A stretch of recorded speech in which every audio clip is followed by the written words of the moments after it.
Тамошние пацаны, хулиганы и сорванцы, частенько подкладывали пистоны и гвозди на трамвайные рельсы.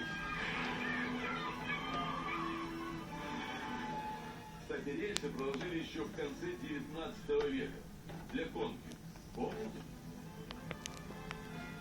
Здесь, в этих дворах, случилась и наша необычная история. В 4 часа утра в приемном покое одной из московских больниц появились двое.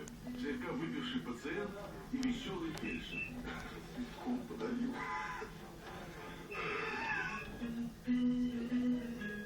Пока пациент, присвистывая на каждом слове, сообщал паспортные данные, на втором этаже больницы поднялась кутерьма. Отделение готовилось к необычной операции. Не хватало только дежурного хирурга. Но хирург из ординаторской так и не появился. Медсестра распахнула дверь кабинета.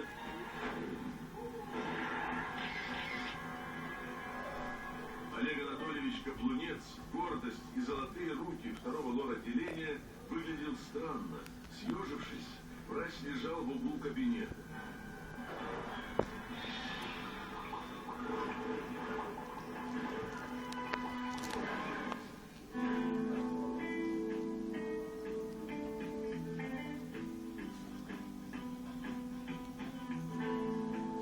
Я твой сказал, что человек. Уже 2 часа прошло.